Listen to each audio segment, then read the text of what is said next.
President Trump putting Iran on notice as he tries to salvage his deal to end the war, now 112 days in. It's 60 days. They have to make a deal. Otherwise, we will do things that won't make them happy. But I don't think it's going to get to that.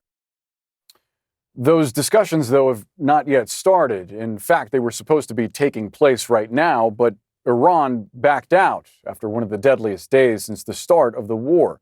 Vice President J.D. Vance also scrapping his plans to attend the talks. And now countries across the region are scrambling to get the negotiations back on track. Meantime, at home, Republicans are not letting up their criticism of the deal.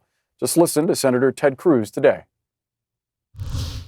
I think if the Ayatollah gets $300 billion, that money will be used to fund terrorism and to murder Americans.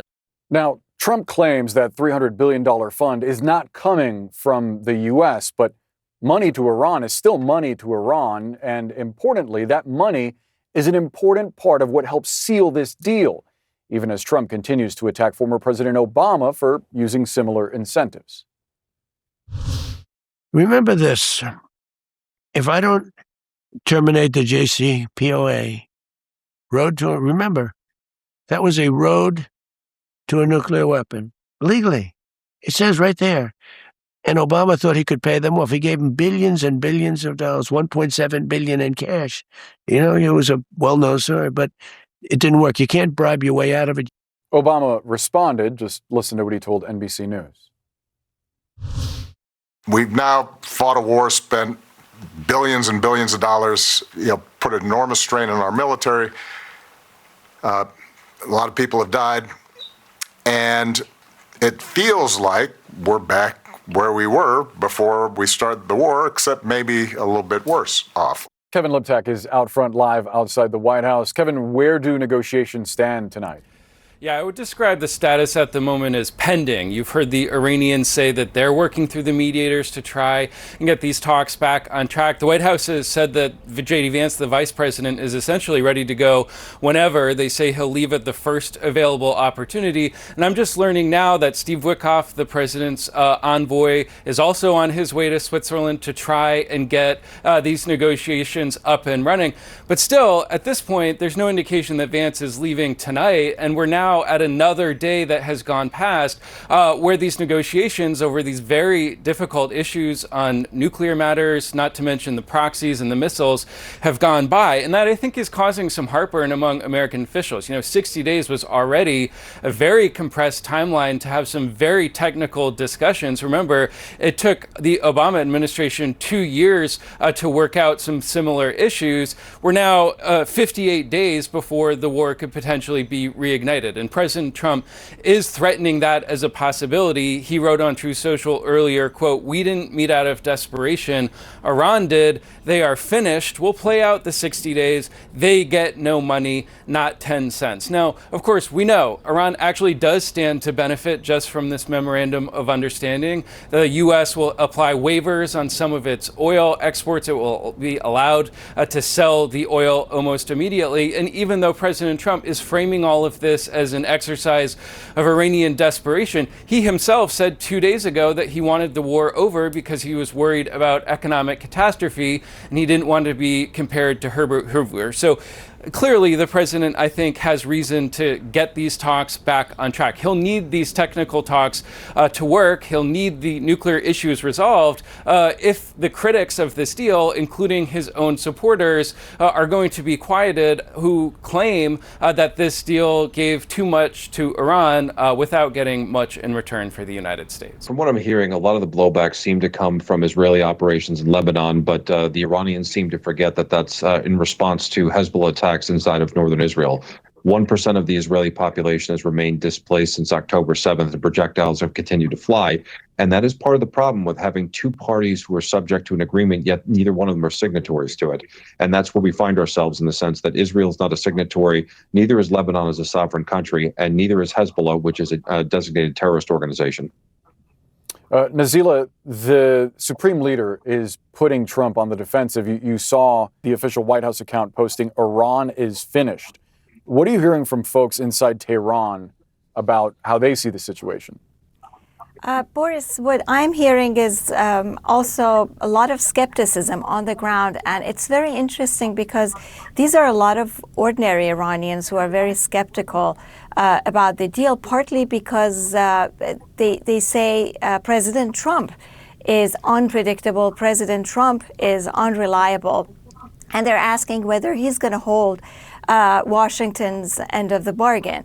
On the other hand, there are a lot of hardliners inside the country who are watching the clashes in Lebanon, and they are urging the government to close the Strait of Hormuz again because they want to see those clashes end. They want to see a ceasefire in Lebanon as well.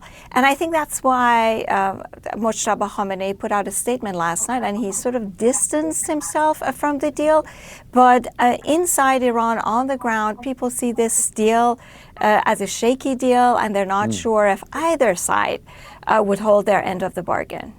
Robert Kelly, you were the chief nuclear inspector in Iraq for the UN's nuclear watchdog, the IAEA.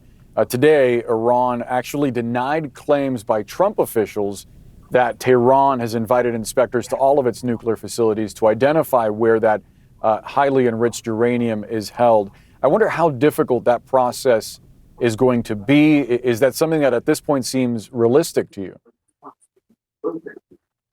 I think what we can do is dispose of part of this very quickly. The Bushehr reactor in the southern part of the country was built by Russia, and it's got to remain under safeguards.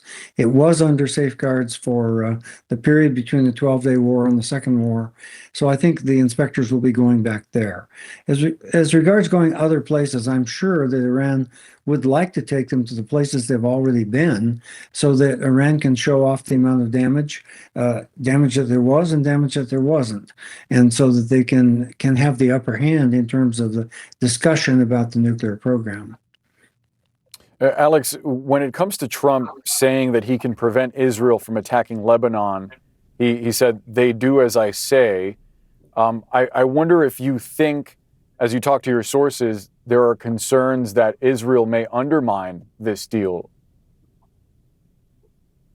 I think there's genuine concerns over a couple of parties potentially disrupting the deal. So Israel has made it clear that if they are attacked by Hezbollah, they are going to respond. And if we saw the last couple of responses, they were not proportionate. So this was a massive attack in the suburbs of Beirut. We actually saw them assassinate a Hezbollah member who had actually been in U.S. custody in Iraq, somebody had personally met with in jail cells when he was there, because he was responsible for the deaths of 5 U.S. service members that he quite literally summarily executed when they were in a vehicle.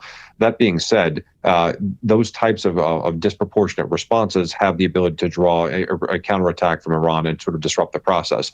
Hezbollah could also disrupt, and then I'm also hearing that there's a concern that there's still conflict within Iran, where the IRGC itself could disrupt some of the civilian negotiations that are going on by the civilian government. So 3 different parties that have the potential to disrupt these negotiations, 2 of which are not part of the negotiation.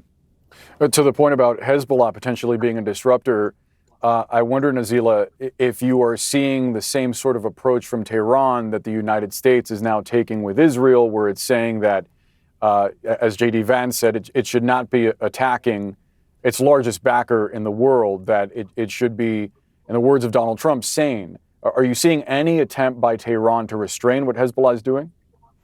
That's not been public, but obviously Iran wants an end to this conflict too, and there are forces inside Iran that would want to restrain Hezbollah. But, Hezbollah is a proxy force, and it hasn't always followed instructions from Tehran, so that's to be decided.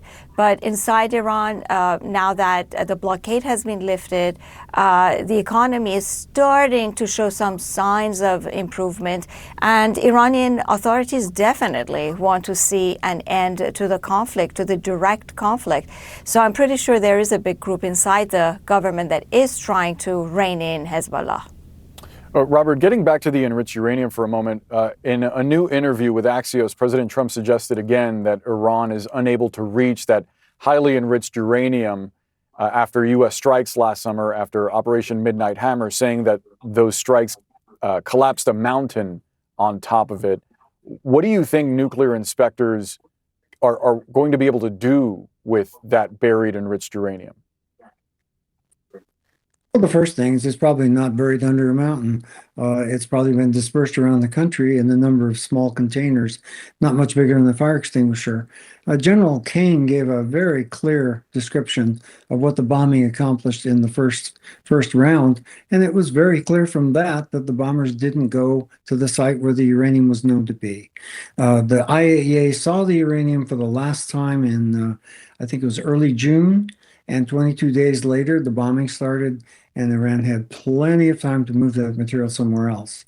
So I think finding the material is going to be essential for Iran to say, we've decided we want to show it to you.